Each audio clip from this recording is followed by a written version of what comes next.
극우 지지층의 국민의힘도 주파수를 맞추는 걸로 보입니다. 오늘 의원총회가 열렸는데 최근 상승한 당 지지율을 언급하면서 열렬히 응원해주는 사람들과 호흡을 맞추자는 발언이 나왔습니다. 한 참석자는 중도는 필요 없다는 취지로 들렸다고 했습니다. 황예린 기자입니다.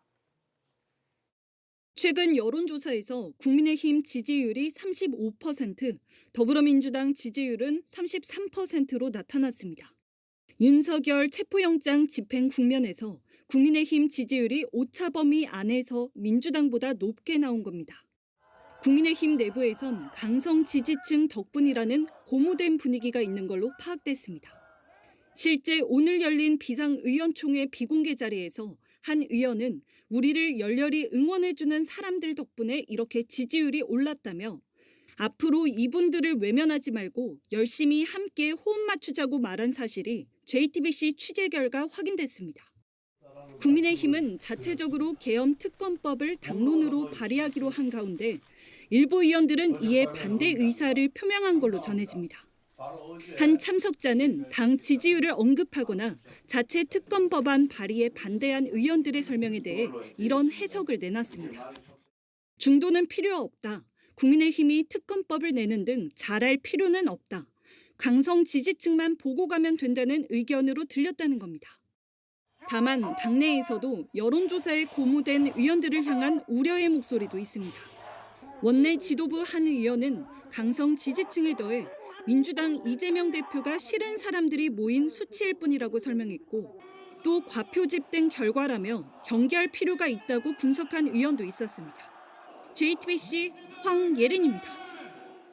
최근 여론조사에서 국민의힘 지지율이 35%, 더불어민주당 지지율이 33%로 나타난 조사가 발표가 됐어요. 국민의힘이 민주당을 앞서는 여론조사 결과요? 네, 그렇습니다.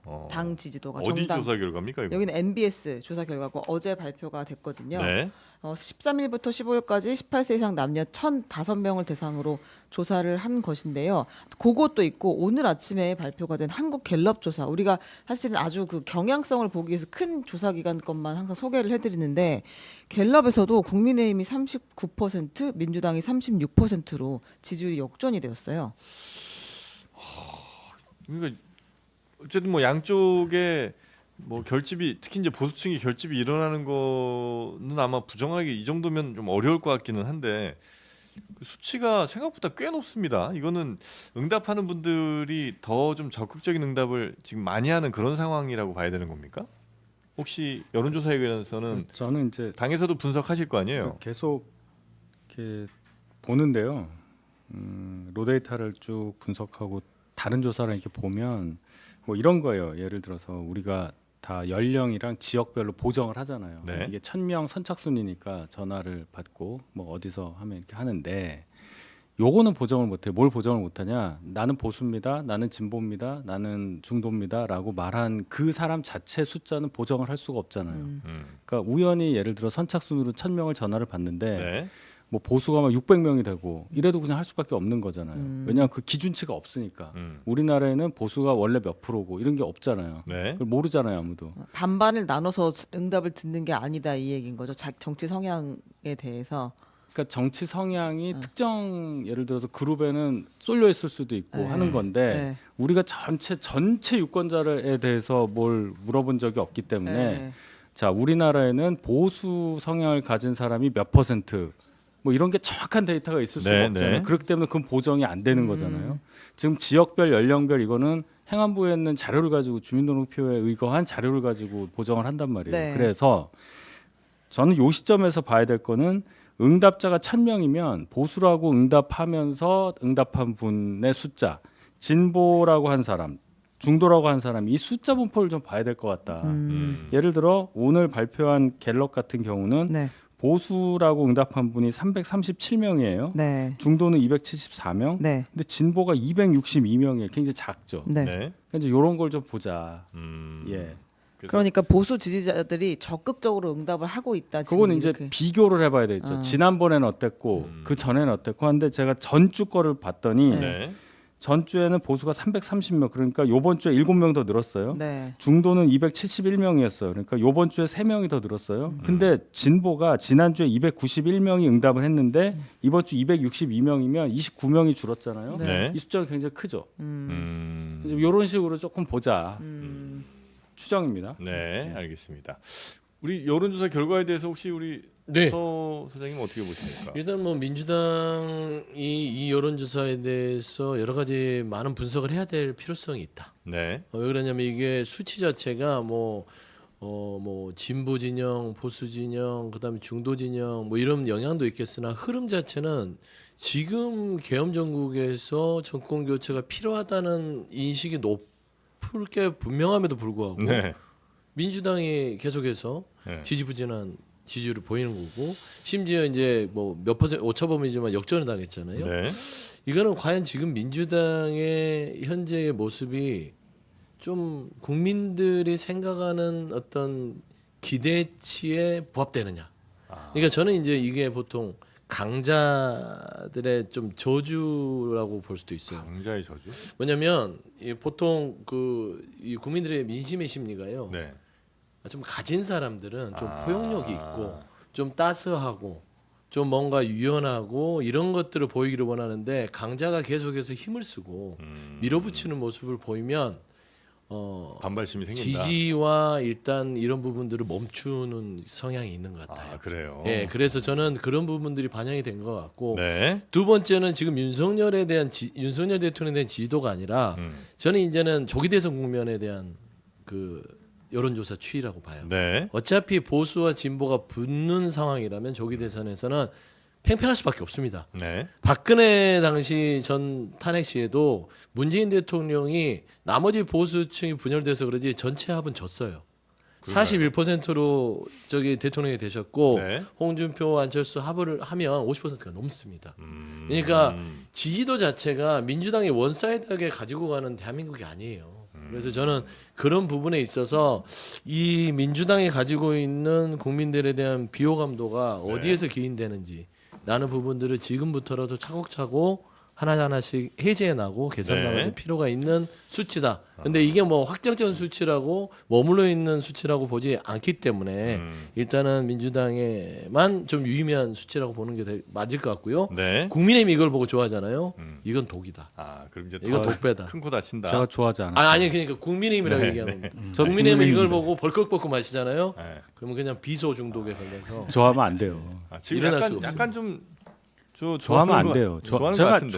좋아할 만한 일이 아니라는 투로 지금 얘기한 거잖아요. 네. 진보가 적게 답을 한 것이기 네, 때문에 네, 네, 이거는 네. 추정이지만 잘 봐야 된다는 말씀을 드린 거고 네. 조기 대선에서 여러분이 나와서 예를 들어 지난번에 문재인 후보가 41%고 홍준표 24, 뭐 안철수 21이기 때문에 합치면 문재인 지는 거였다고 얘기하시는 것도 저는 좀 다르게 봐요. 만약에 홍준표 후보로 단일화가 됐다고 하면 그게 24 더하기 21이 그대로 45가 되느냐 아, 그렇게 오히려 안 보잖아요. 문재인 이게 후보가 더 올라갔을 선호 것이다. 투표 문제가 나오기 때문에 네. 이제 저희 쪽에서 그런 주장을 해요. 그때 우리가 하나로만 뭉쳤으면 유승민 7%도 있기 때문에 52대 41로 이기는 거였다.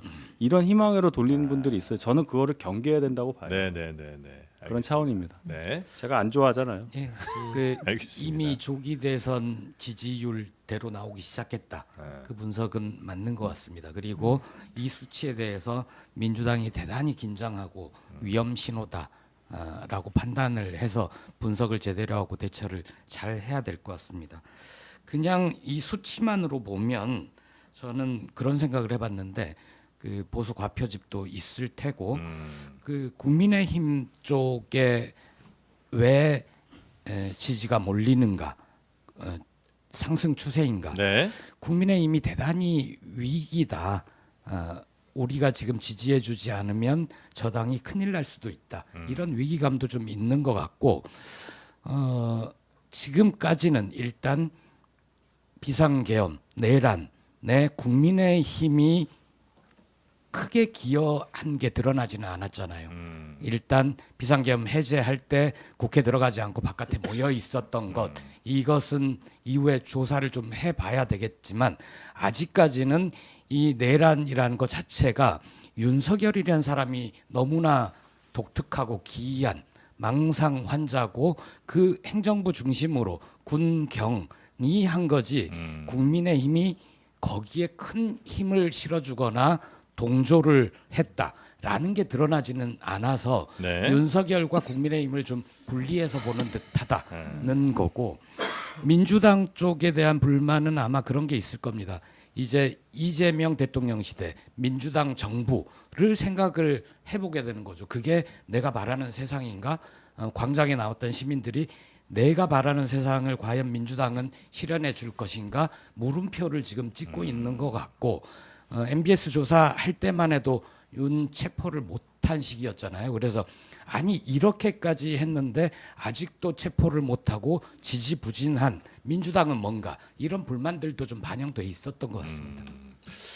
국민의힘 내부에서 네. 그러니까 어제 그 비상의총 비공개 자리에서 이런 얘기가 나왔다는 거예요. 지지율을 보고 우리를 열렬히 응원해주는 사람들 덕분에 지지율이 이렇게 오른 것이다. 앞으로도 이분들을 외면하지 말고 열심히 함께 호흡을 맞추자. 그러니까 지금 우려하시는 상황이 당내에서는 있다.